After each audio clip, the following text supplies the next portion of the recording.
Après le Mali et le Niger les 8 et 9 mars derniers, le président de la République du Ghana, John Dramani Mahama, est en visite au Burkina Faso.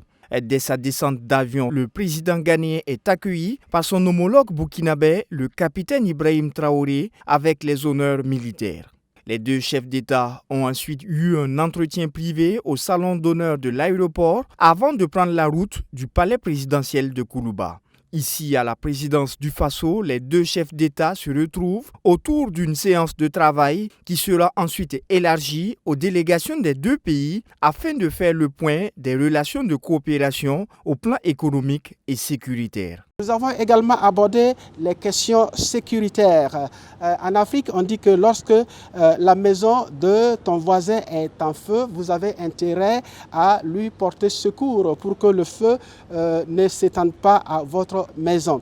Nous avons également parlé de la question du terrorisme qui a commencé au Mali, qui s'est étendu au Niger et ensuite embrasé le Burkina Faso. Pour moi, le terrorisme est une sorte de cancer et lorsque on ne l'attaque pas de front, d'entrée de jeu, il peut s'étendre à tout le corps et contaminer d'autres organes. Sur le plan économique, le Burkina et le Ghana ambitionnent de mettre en place un vol aérien quotidien entre Accra et Ouagadougou, ainsi qu'un gazoduc entre les deux pays. Il a également été question de la mise en place d'un vol direct Accra-Ouagadougou.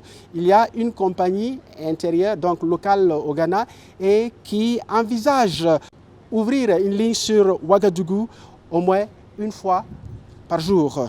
Il a également été question de la fourniture de l'électricité. Le Ghana envisage la construction d'un gazoduc qui ira jusqu'à Balgatenga. Et nous avons foi que ce gazoduc pourrait être étendu au Burkina Faso. Nous avons également parlé des questions de gaz. Le Ghana dispose d'unités de production de gaz. Et en produisant ce gaz, le Burkina Faso également pourrait en bénéficier. La visite du président ghanéen John Dramani Mahama à Ouagadougou après Niamey et Bamako a porté sur le renforcement des échanges commerciaux à travers l'exploitation du corridor sud, l'amélioration des infrastructures de transport et des procédures douanières, sans oublier la mutualisation des efforts dans la lutte contre le terrorisme.